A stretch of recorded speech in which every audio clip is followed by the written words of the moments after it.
Welcome back to The Explainer. Today, we're diving into a seriously fascinating piece of ancient text, Psalm 21. Traditionally, this is attributed to King David, but honestly, it is so much more than just a simple song or a poem. It's actually a structural masterclass in extreme textual contrast. Understanding the rhetoric here gives us this incredible master key to seeing exactly how historical authority was built.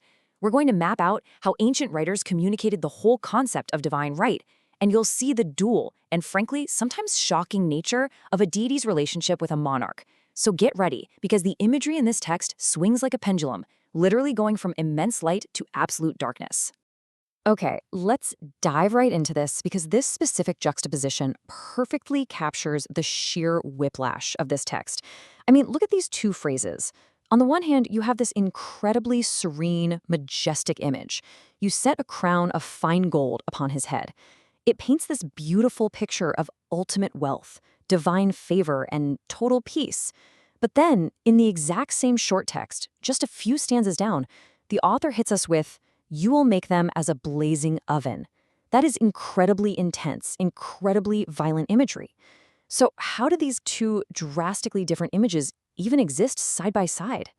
Well, to understand that, we really need to look at the architecture of the text itself. When we look at the complete layout of the English Standard Version of this source text, which is titled, "The King Rejoices in the Lord's Strength," and marked as a Psalm of David, you'll notice a very deliberate design. The entire poem relies on a dramatic pivot to convey its core message about the king and the Lord.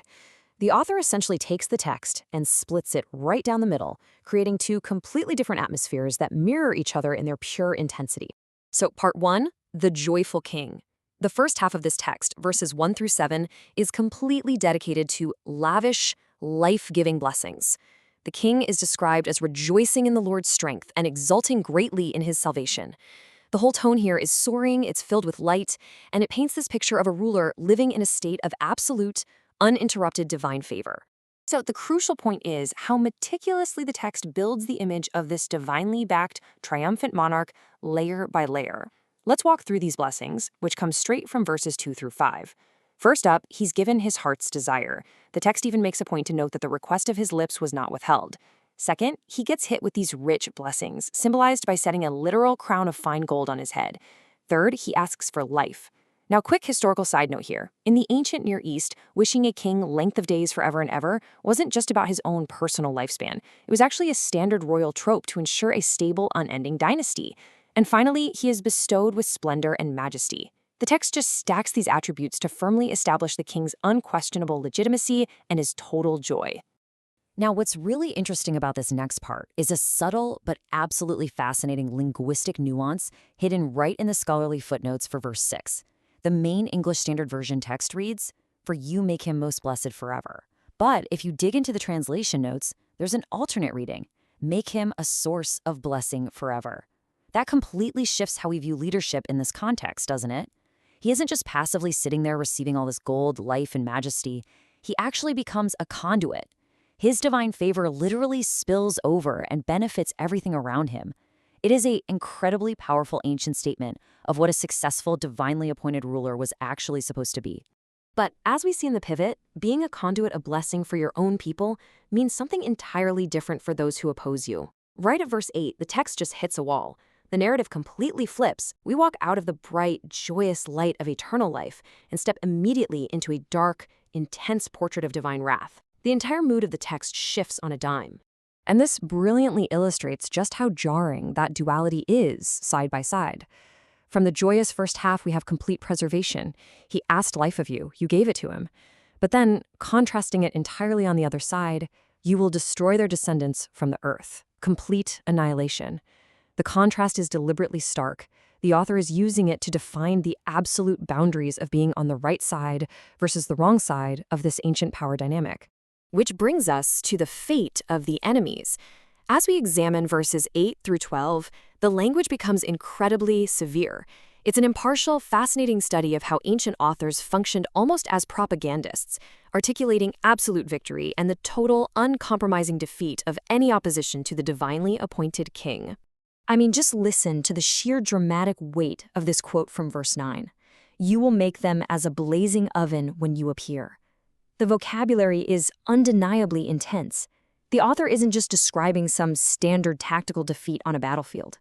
The imagery relies on immense heat, fire, and an overwhelming, inescapable force. It's poetic, it's terrifying, and it's meant to evoke total awe. Furthermore, the author outlines a systematic, almost chronological dismantling of these enemies. It is a step-by-step process of ancient textual warfare laid out from verses 9 to 12. Step 1.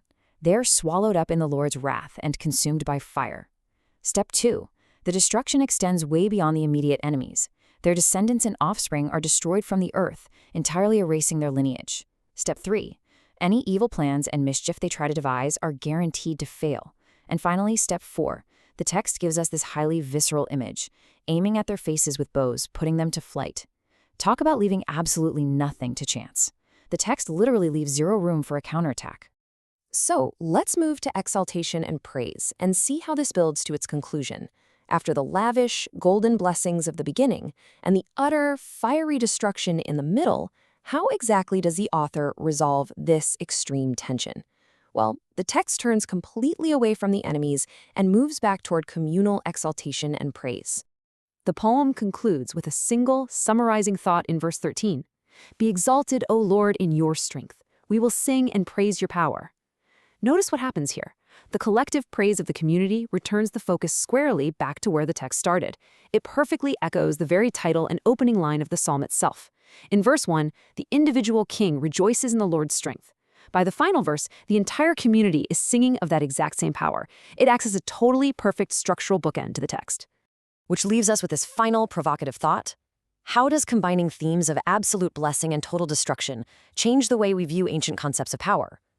You see, this text doesn't separate the giving of life from the execution of wrath. It presents them as two inseparable sides of the exact same coin.